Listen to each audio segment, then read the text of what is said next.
Our last argument, I told her, I said, I wish our children never meet a woman like you. And Okay, that's when good.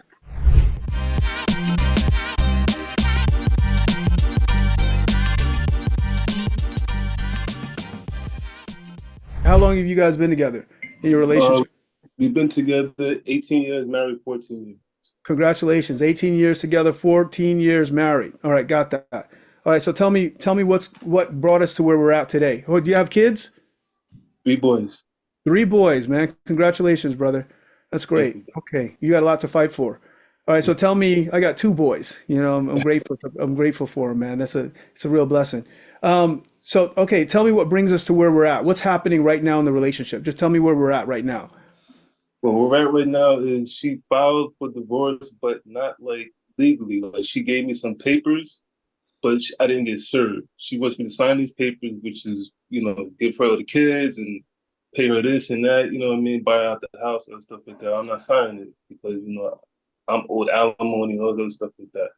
Right. Um, and I also got advice not to sign it because she didn't do it the right way. Okay. Um, so, So she, so, so mhm, tell me, like, so she wants you to get out. So you guys have been separated for how long again? it's late February. Since February.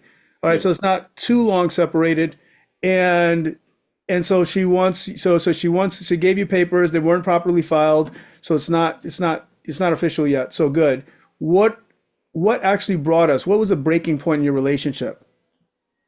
Um, I think the breaking point was me just kind of like going back to smoking too much.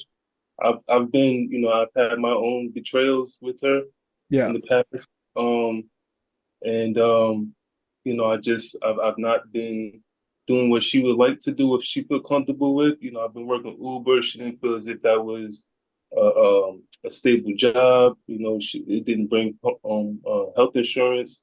I was going back to smoking weed until I start smoking. Then I come back with an excuse to smoke again. Right.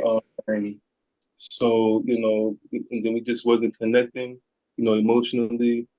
Um, So you what was know, the breaking point? So there's a moment where she says, "So I got it." So there was, we had so an she argument. doesn't like your job. It was not stable enough. There weren't any health benefits, and she said you smoke weed too much. Basically, is what she's saying. Yeah, and I betrayed her trust. How did you For more betray her trust? well, I cheated on her 10 years ago, had sex Uh, 10 years ago. But throughout our relationship, like I would confess, I had a girlfriend at one time. I actually long time ago I told her I wanted a divorce and I was thinking about it. And I had a friend of mine that I was talking to for a while. I stopped talking to her. I would go to brothels and stuff, but I wasn't having sex with them. I thought, it wasn't too bad just to go to these brothels and get stimulated. So mm. she knows about all these things. Okay. So yeah. So how long did that happen? Did she catch you in something like so No, there was infidelity, in the past 10 years ago, and then there were other people that you were having like relationships with, but like over the phone, yeah. over the phone or in communication with women, and you'd actually gone to brothels. You didn't do anything in the brothels, but you were getting stimulated in the brothels, right? Is what I'm hearing, right? I Is didn't about have sex. I didn't have sex in the brothel, but yeah, You didn't have sex, but you got stimulated, right? Is yeah, what I'm hearing. yeah. All right, cool. And did she catch you in all that? She caught you in No, that? I told her. I confessed to her. You confessed to her? And so what was it that made her say, I want out. I'm getting out of this situation right now. Um, our last argument, I told her, I said, I wish our children never meet a woman like you. And Okay, that's when good. that, And then that she was night, like, I'm out. Yeah, you well, said, that night, the police, she called the police. We were arguing, and then she got a temporary restraining order. That's how she got me out. okay, I got it. So she said, so you said you guys got into a fight, into an argument, and you Mhm. said, I wish our kids didn't have a mother like you, like a woman like you as a mother, Yeah, right? no, I wish I could never meet a woman like you. You never met a woman like her. Yeah, Okay, I got it. And so did it get physical no, inside of the fight? But no, then she I called the never. police, and then they took you out of the property, and then she tried to file a restraining order. Is Yeah, basically what happened. Okay, I yeah, got it. And so the restraining order got tossed, right? Is yeah. what there is. So you don't have a restraining order. What's your No. contact like with her currently? What's your contact like? I'm talking to her every day. I text message her every day because our children. I go see them. I'm I'm around the house more often, but she doesn't like it. She doesn't like me. I try to do the dosing, try to suggest us playing basketball, I try to suggest us playing cards and stuff and dominoes. She says she don't want to play cards, Right. dominoes, nothing with me. She don't want to, she don't want to see me, nothing. Okay, I get that. All right. And so, all right, so that's where we're at right now. All right, so let's talk about it. So it's not official. She hasn't filed anything. I think you're in a pretty good position to shift the relationship. But she's got some intolerables that you're going to have to deal with and be a demonstration that you've got to move out of the way. There's some definite toxicity there inside the relationship. I think the breaking point, so there's some what we call intolerables. There's some intolerable things for her. There's some what people call deal breakers, right? Is what it Sure. is the bottom line. And so number one, I clearly is, that she can't trust you, right, around women. That's obviously a deal breaker. The next deal breaker, it occurs like there's some toxicity inside of your communication between each other. That's a big deal breaker for her. And the third deal breaker, it really occurs as what she occurs as a lack of ambition, like the smoking weed and the not having something stable as far as profession is concerned, right? Right. All right. All right, cool. Awesome. You can actually move those things. So even if you move those things, right? So the one of them you have to move. The third thing you have to move it. You actually have to do something. You got to go and start working on number one, start like getting off the weed, not smelling like weed when you walk in the house, or your car doesn't smell like weed. Yeah. Like for I sure. haven't smoked that much. I haven't smoked since February. All right, good. Wow, really? Yeah. Good for you. Haven't I smoked got a this part time. I February. got a part time job, and I got a job interview on Friday. All right, good for you, man. That's great. So so good for you. Inside of that, you got a part time, and you still drive an Uber. Well, I'm about to stop because I got this interview on Friday, and I'll probably start that in the next week, All probably. right, good. I like that, man. So good. You're going to be doing some good. So that's number three is going to be dealt with, right? We're going to have access to a better job, to consistent income. The income is going to take care of number three as far as the deal breaker is concerned. Now the other two, you're going to have to go to work on. See, number one, which is the kind of the things you've done in the past, like her not feeling like she could trust you, right? The Yeah, infidelity or the fear of infidelity, which is constantly with her, we're gonna have to right. take that out big time, right? Is the bottom line. And that's like you gotta dig for that and take out that long-term toxicity. Does that make sense? Yes. How to Yeah, do that? yeah. So how do you do yeah, how do I do that, right? All right, first of all, we have to address what gave that, all right, is the bottom line. This is the kind of the work that we do. See, so there are two parts of her that are at work. Right now, there's her what we call the neocortex, which is logical, her logical mind, and then there's also the emotion base, right? Subconsciously, right? And we have to deal with both of them. They both speak two different languages. So the logical mind for her is telling her that you're not good for her is the bottom line. We can answer that by taking out those things, those components, and even you saying with your words, "Hey, I'm not going to do this thing anymore." Now, that's cool and a good start. But what happens is emotionally, there's an emotional residue inside your relationship where she says, I can't trust this guy. He's going to always be this way. And this is the future I'm going to live into. And she just feels bad. And so she pushes away from you. Because remember, we move toward whatever triggers happy hormone. We move away from whatever triggers stress, right? Is the bottom line.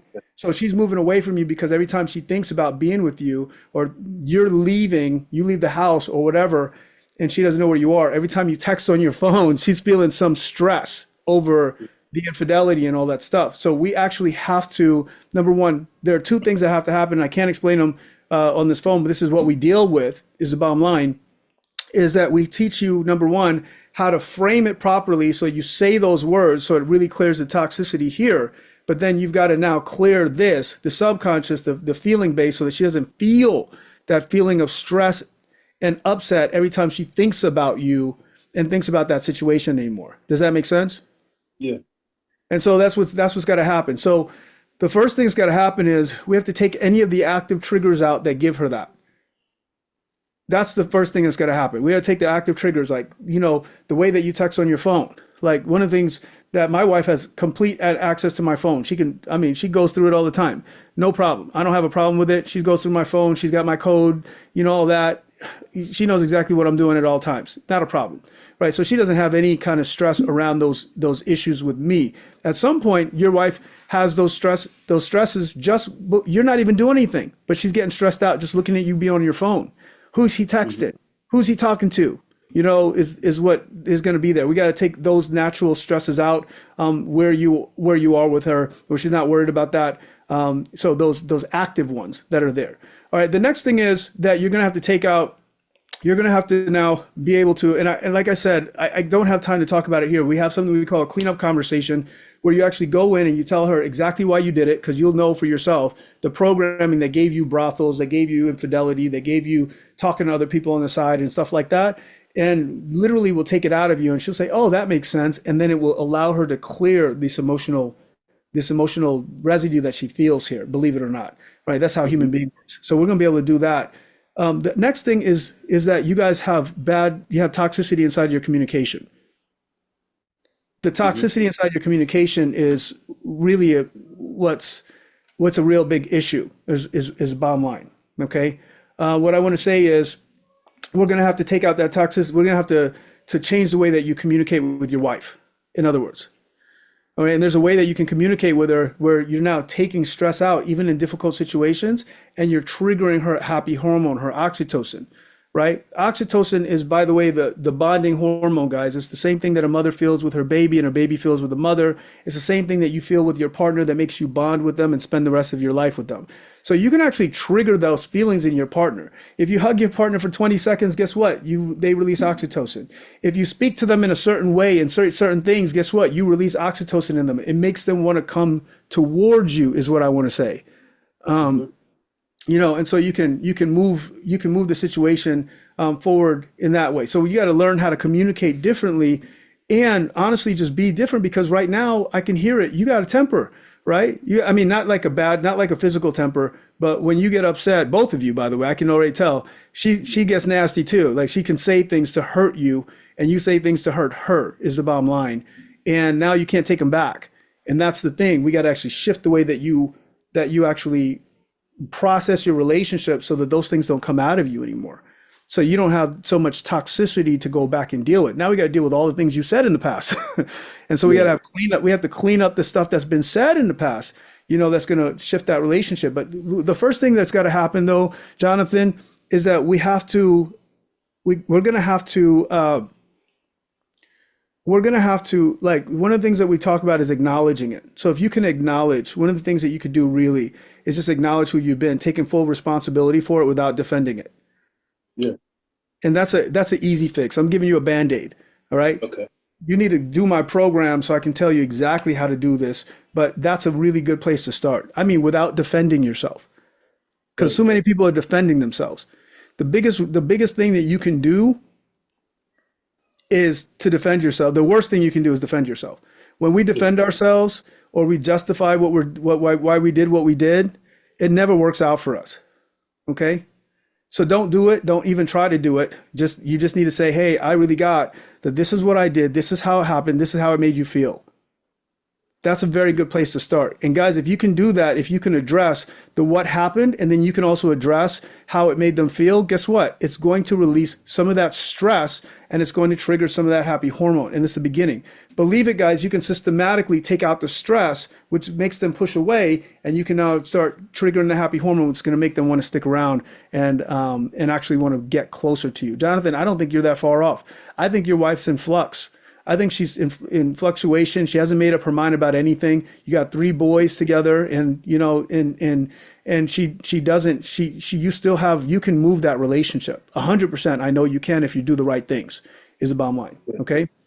Do me a, Okay. like I would like for you to consider what it looks like for you to work with our program. Right. I think that we can make a really big difference for you, and let's see what we can do to make it happen. Is the bottom Okay. line. So Okay. send your information. I'm serious, really, Yeah. because you guys have been separated since February. That's 5 months. You need to make a difference before she gets, before she's no longer in flux and she makes a decision. Is the bottom line. Right. Does that make Right. sense? All Yeah. right. So shoot to admin your information, and then we'll take it from there. Okay. Okay. All right, brother. All All right. right. Give Thank it you. up for. Thank you, bro.